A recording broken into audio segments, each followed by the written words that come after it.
வணக்கம் மாணவர்களே, நான் ஆசிரியர் ஷாமினி. மீண்டும் உங்களை தமிழ் மொழி பாட வேளையில் சந்திப்பதில் மிக்க மகிழ்ச்சி. சரி மாணவர்களே, நேரத்தை கலத்தாமல் நாம் இன்றைய பாடத்திற்கு செல்வோம். அதற்கு முன்பு பாடம் அறிமுகமாக உங்களுக்கு ஒரு பாடல் ஒளிபரப்ப உள்ளேன். அந்த பாடலை நன்றாக செவிமடுத்து கேளுங்க. உங்களுக்கு கேட்கும் பொழுது அதுல ஒரு சொல் உங்களுக்கு குறிப்பு சொல்லாக கிடைக்கும். அதுதான் நம்ம பாடத்தோட இன்றைக்கான தலைப்பு. சரிங்களா?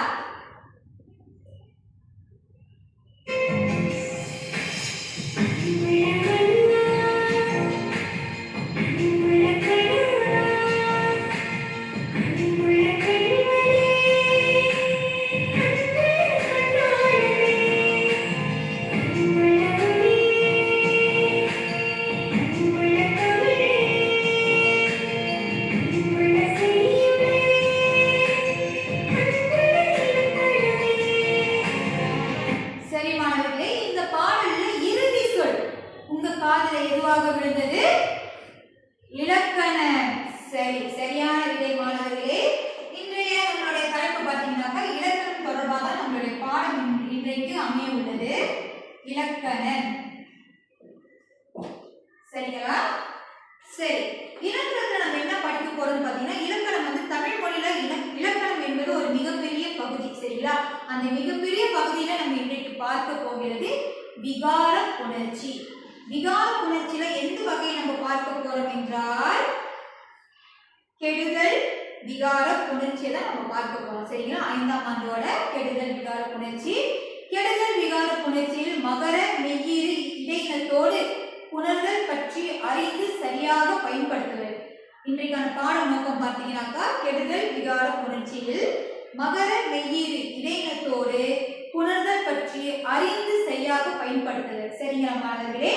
இதுல நம்ம குறிப்பா பார்க்க போறது மகர மெய்யீறு இடையினம் விகார புணர்ச்சியில, கெடுதல் விகார புணர்ச்சியில நம்ம பார்க்க போறது மகர மெய்யீறு இடையினம் என்ற பகுதியை தான் நம்ம பார்க்க உள்ளோம். சரி, விகார புணர்ச்சி 3 வகை உள்ளது: தோன்றல், திரிதல், கெடுதல். இன்றைக்கு நம்ம பார்க்க உள்ளது கெடுதல். அதற்கான விளக்கத்தை நம்ம பார்த்தோம்னாக்கா நிலைமொழி ஈற்று, அதாவது 2 சொல். நீங்க இந்த பாடத்தலைப்பு பார்த்தீங்கன்னாக்கா 4ஆம் ஆண்டு பாடத்துல நீங்க படித்திருப்பீங்க. 4ஆம் ஆண்டுல நீங்க இதனுடைய அறிமுகத்தை நீங்க படித்திருப்பீங்க. அதனுடைய தொடர்ச்சி தான் இன்றைக்கு நம்ம பார்க்க போகிறது. சரிங்களா? நிலைமொழி ஈற்றில் மகரம், அதாவது அறம். அறத்துல பார்த்தீங்கன்னாக்கா நிலைமொழி ஈறு. ஈறு என்றால் இறுதி சொல். இறுதி சொல் மகர வரிசையில முடியுது. அடுத்து வரும் சொல் வருமொழி முதல் எழுத்து பார்த்தீங்கன்னாக்கா இடையின சொல்லுல வருது. அதாவது இடையின எழுத்துல மகர வரிசையில அது வருது. சரிங்களா? இவ்விரண்டும் கெட்டு மறைந்து வரும் பொழுது இலை பார்த்தீங்கன்னாக்கா அற இணை. இங்க பார்த்தீங்கன்னாக்கா உங்களுக்கு இம் இங்க தெரிஞ்சிருக்காது. இம் அங்க மறைந்து கெட்டு வந்திருக்கும். சரிங்களா? அதனால இதுக்கு பேர் பார்த்தீங்கன்னாக்கா மகரம் கெடும். மகரம் என்றால் மகர வரிசை. அந்த மகரம் கெட்டு வரும். சரிங்களா? மேலும் இதற்கான எடுத்துக்காட்டுகள் உங்களுக்கு இந்த காட்டுறேன். கெடுதல் நிலைமொழி ஈரும் வருமொழி முதலும் புணரும் போது ஒன்று அல்லது ஒன்றுக்கு மேற்பட்ட எழுத்துக்கள் கெடுவது, அதாவது மறைவது கெடுதல் புணர்ச்சி ஆகும். சரிங்களா? இதுல பாருங்க, மகர சக இடையினம். மகர சக இடையினம் நிலைமொழி ஈற்றில் மகர மெய் வரும் பொழுது வரும் மொழி முதல் இடையினமாக இருக்குமாயின் அவ்விடத்தில் மகர கெடும். அதாவது நிலைமொழி ஈற்றில் மகர வரிசையில பார்த்தீங்கன்னாக்கா மா இருக்கு, அதாவது இம் இருக்கு.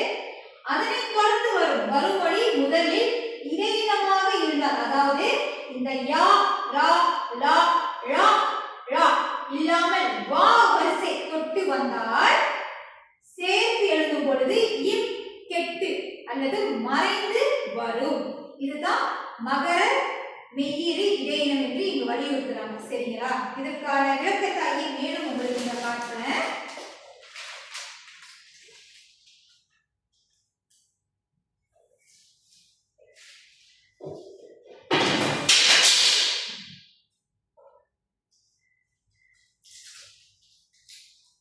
சரி, இங்க தெரிந்த மாணவர்களே இங்க பாருங்க, வெண்தாள் உங்களுக்கான குறிப்புகள் இங்க எழுதியிருக்கேன். இது கொஞ்சம் வண்ணமா இருக்கும், உங்களுக்கு பார்க்கறதுக்கும் கொஞ்சம் கண்ணுக்கு கவர்ச்சியா இருக்கும், உங்களுக்கு விளங்கிக் கொள்ள முடியும். சரிங்களா? நிலைமொழி ஈரும். நிலைமொழி என்றால் எது? இது. நிலைமொழி ஈரும். வருமொழி முதலும், அதாவது இந்த இ. வருமொழினா இரண்டாவது சொல்ல முதல் எழுத்து. நிலைமொழி ஈரும்னாக்கா முதல் சொல்ல கடைசி எழுத்து. சரிங்களா? இது இரண்டும் புணரும் போது நம்மளுக்கு வந்து அந்த மகர வரிசை கெட்டு வரும் அப்படின்னு சொல்றாங்க. சரிங்களா மாணவர்களே? இந்த விளக்கம் பாத்தீங்கன்னா உங்களுடைய பாட நூல்லையும் வந்துட்டு இருக்குது. அதுதான் ஐயா வந்து உங்க பார்வைக்கு இங்க ஐயா எழுதி விட்டேன். பல எடுத்துக்காட்டுகள் நம்ம இங்க பார்ப்போம். சரிங்களா? உதாரணத்துக்கு பாத்தீங்கன்னாக்கா கால சக வடை. கால சக வடை. நிலைமொழி ஈற்றில் மகர மெய். வருமொழி முதலில் இடையினம், அதாவது வா வரிசை சொல் வரும் பொழுது இன் கெட்டு வரும். கார வடை அங்க பாத்தீங்கன்னா இன் மறைந்து வருது. அப்ப சேர்த்து எழுதும் பொழுது கார வடை தான் நம்ம எழுதுவோம். சரிங்களா? இரண்டாவது பாருங்க பழம் சக வாசனை. பழம் சக வாசனை சேர்த்து எழுதும் பொழுது பழ வாசனை. அங்க வந்து இன் கெட்டு வருது, அதாவது இன் கெடும், மகர வரிசை கெட்டு வருது. ஏன்னா அதனை தொடர்ந்து பாத்தீங்கன்னாக்கா வர சொல் பாத்தீங்கன்னா வா வரிசையில வருது. சரிங்களா? மூன்றாவது தங்கம் சக வளையல். தங்கம் சக வளையல் சேர்த்து எழுதும் பொழுது இம் கெட்டு தங்க வளையல் என்று வருகிறது. அடுத்ததாக வீரன் சக வசனம். வீரர் சக வசன. இது நம்ம சேர்த்து எழுதும் பொழுது பார்த்தோமாக்கா வீர வசனம். இங்கே வந்து இம் கெட்டு வருது. இம் கெடுதலுக்கான காரணம் என்ன நம்ம பார்த்தோமா, வருமொழியில வரும் சொல் முதல் சொல் வந்து பாத்தீங்கன்னாக்கா வா வரிசையில தொடங்குது. அதனாலதான் அந்த இடத்துல வந்து இம் மறைந்து வருகிறது. சரிங்களா மாணவர்களே? அடுத்ததாக நம்ம நடவடிக்கைக்கு போகலாம். அதாவது நடவடிக்கை முதல் நடவடிக்கை பார்த்தோம்னாக்கா நம்ம முதல் நடவடிக்கை வந்துட்டு உங்களுக்கு ஐயா வந்து விளக்கம் கொடுத்திருக்கிறார். அதாவது இந்த கெடுதல் விகார புணர்ச்சி என்றால் என்ன, எப்படி வந்துட்டு நம்மளுடைய மகர மெய்யிற்று கெட்டு வருது, அங்க ஐயா அதுக்கான விளக்கத்தை உங்களுக்கு கொடுத்தேன். இப்பொழுது நம்ம இரண்டாவது நடவடிக்கையில பார்க்கும் பொழுது சொற்குவியல் ஐயா கொடுத்திருக்கிறேன் உங்களுக்கு. சரிங்களா? சொற்குவியல் ஐயா கொடுத்திருக்கிறேன். சொற்குவியல், இந்த சொற்குவியல் ஐயா வந்து உங்களுக்கு நான் கொடுப்பேன். இது வந்து தனியார் முறையில நீங்க இயங்குவீங்க. சரிங்களா? தனியார் முறையில நீங்க இயங்குவீங்க. இதற்கான தலைப்பு பாத்தீங்கன்னாக்கா கெடுதல் விகார புணர்ச்சியில் மகர மெய்யியல் இடையினத்தோடு புணரும் சொற்களை கண்டுபிடித்து குமிழ் வரைபடத்தில் எழுதுக. குமிழ் வரைபடத்தில் நீங்க எழுத வேண்டும். இந்த சொற்குவியல்ல ஒரு 5 சொற்கள் மறைக்கப்பட்டுள்ளது. மாணவர்கள் அதனை கண்டுபிடித்து இந்த வரை குமிழ் படத்துல எழுத வேண்டும். சரிங்களா மாணவர்களே? மாணவர்களே வாங்க நம்ம விடை பார்ப்போம். அந்த சொற்குவியல்ல இடம்பெற்ற விடைகள் நம்ம பார்ப்போம். சரிங்களா? முதல் விடை அந்த சொற்குவியல்ல நம்ம பார்த்தோமாக்கா மத யானை. மத யானை. அடுத்து இரண்டாவது நம்ம பார்த்தோம்னாக்கா என்ன வரும்,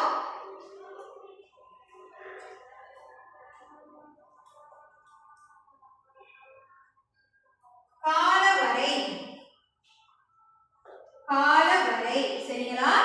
அடுத்து மூன்றாவது நம்ம பார்த்தோம்னாக்கா மர வேர். மர வேர். இதை நம்ம எடுக்கும் பொழுது மரம் சக வே. அப்ப அந்த இன் மறைந்து வரும் பொழுது மரவேர் என்று அங்க சேர்த்து வரும். அடுத்ததாக சோள ரொட்டி. அடுத்ததாக சோள ரொட்டி. அதனை தொடர்ந்து பார்த்தோமாக்கா நீலவான. நீலவான. இறுதி சொல் நீல வேட்டி. இது அனைத்திலும் நீங்க பார்த்தீங்கன்னாக்கா இன் அங்க வரும். மரம் சக வே என்று பொருள் வரும். மதம் சக யானை என்று அங்க வரும். இதுல பாத்தீங்கன்னாக்கா காலம் சக வரை. இதுல பார்த்தோம்னா சோளம் சக ரொட்டி. இங்க பாத்தீங்கன்னாக்கா நீலம் சக வான. இதுல பார்த்தோம்னாக்கா நீலம் சக வேட்டி என்று வரும்.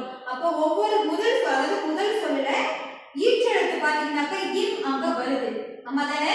அடுத்து நினைமொழியில பாத்தீங்கன்னாக்கா முதல் எழுத்து வாழ வர பட்சத்துல அங்க இன் கெட்டு சேர்த்து எழுதும் பொழுது மரவே. மத யானை, காலவரை, சோள ரொட்டி, நீலவானம், நீல வேட்டி என்று நம்ம அங்க எழுதுறோம். சரிங்களா மாணவர்களே? சரி, சிறப்பாக செய்த மாணவர்கள் அனைவருக்கும் வாழ்த்துக்கள். தவறுதான் நம்ம திருத்திக் கொள்ளலாம். சரிங்களா? சரி மாணவர்களே, நம்ம அடுத்த நடவடிக்கைக்கு போகலாம். இந்த நடவடிக்கை பார்த்தீங்கன்னா உங்களுக்கு இன்னும் மகிழ்வூட்டும் என்று அறிய நம்புகிறேன். அதாவது இந்த நடவடிக்கை குழு நடவடிக்கை. குழு நடவடிக்கை மாணவர்கள் இப்பொழுது 2 குழுக்களா நீங்க இயங்குவீங்க. இந்த 2 குழுக்களுக்கும் ஐயா வந்து இந்த தாள் கொடுப்பேன். இந்த பயிற்சி பாத்தீங்கன்னாக்கா பின்வரும் வினாக்களுக்கு விடை காண்க. முதல் கேள்வி பாத்தீங்கன்னாக்கா கெடுதல் விகார புணர்ச்சி என்றால் என்ன? ஐயா வந்து இதுல கேள்வி கேட்டிருக்கிறேன். கெடுதல் விகார புணர்ச்சி என்றால் என்ன? அப்ப நீங்க இந்த கெடுதல் விகார புணர்ச்சியில என்ன விளங்கிக்கிட்டீங்க என்பதை நீங்க அங்க எழுத வேண்டும். பிறகு கெடுதல் விகார புணர்ச்சியில் வருமொழி முதலில் எந்த உயிர்மை வரும்போது புணரும்? மீண்டும் ஐயா ஒரு முறை சொல்றேன். கெடுதல் விகார புணர்ச்சியில் வருமொழி முதலில் எந்த உயிர்மை வரும்போது புணரும்? இதற்கான விடை பார்த்தீங்கன்னாக்கா உங்களுடைய பாடநூல் இருக்கும். அதை நீங்க துணை கொண்டு இதற்கான விடைகளை நீங்க பூர்த்தி செய்யலாம்.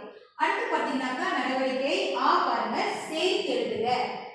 சேர்த்து எழுதுக. இந்த சேர்த்து எழுதுதலை நீங்க பார்க்கும் பொழுது மர சக வேர் இங்க கொடுத்திருக்கிறேன். சரிங்களா? இதுவும் வந்துட்டு ஒரு நம்மளுடைய சிந்தனை வரைபடம் என்ற அடிப்படையில தான் நான் கொடுத்திருக்கிறேன். மரம் சக வேர். அப்ப நீங்க எழுதும் பொழுது இதற்கான விடையை வந்து இந்த கோட்டில் எழுதுறீங்க. மரம் வேர். மரம் சக வேர் வந்து சேர்த்து எழுதும் பொழுது மர வேர் என்று வரும் விடை. மர வேர் அப்படின்னு வரும். சரிங்களா? இது வந்து குழு முறையில நீங்க இயங்குவீங்க. சரிங்களா மாணவர்களே? சரி மாணவர்களே, குழு முறையில் இயங்கிய 2 குழுவினருக்கும் வாழ்த்துக்கள். விடைகளை நம்ம சரி பார்க்கும் பொழுது அனைத்து மாணவர்களும் சிறப்பாக பதிலளித்திருக்கீங்க. அதுல எந்த ஒரு ஐயமும் இல்லை. உங்க விடைகள்லாம் அனைத்தும் சரியாக உள்ளது.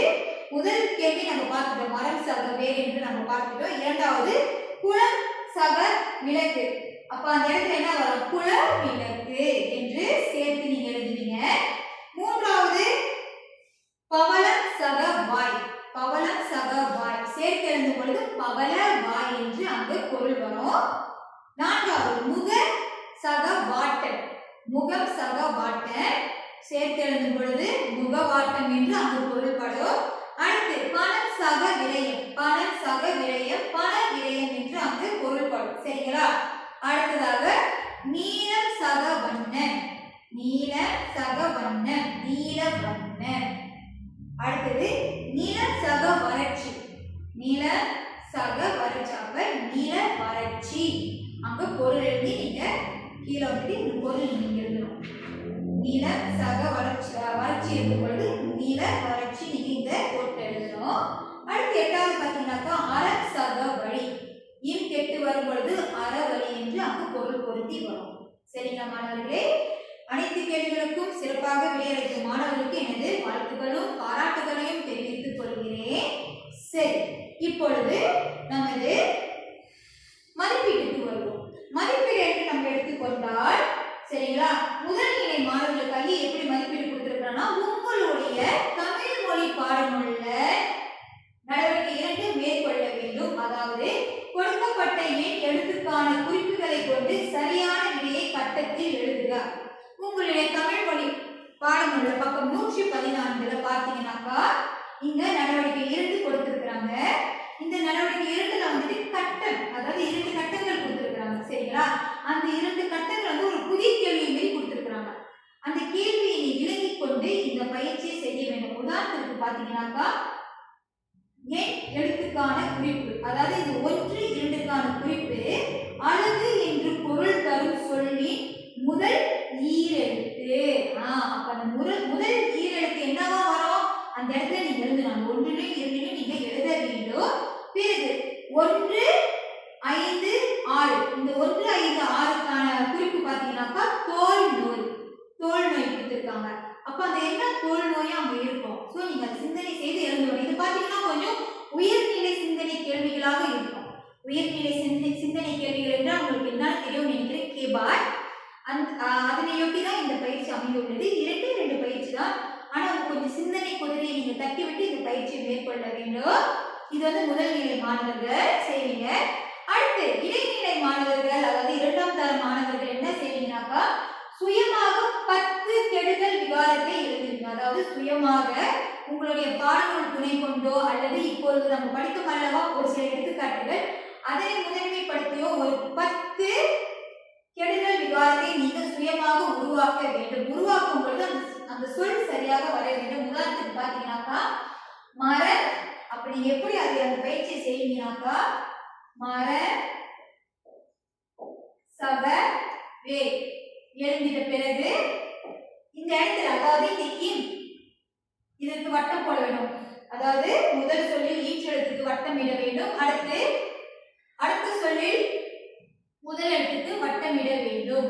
அப்பதான் எனக்கு என்ன தெரியணும், உங்களுக்கு இது விளக்கி கொண்டது என்று எனக்கு என்னால் விளங்கிக் கொள்ள முடியும். பிறகு சமக்குறியிட்டு அதனுடைய முழுமையான விடை எழுதணும். மரவேர் என்று எழுத வேண்டும். இது இரண்டாம் நிலை மாணவர்கள், இடைநிலை மாணவர்கள் செய்ய வேண்டிய பயிற்சி.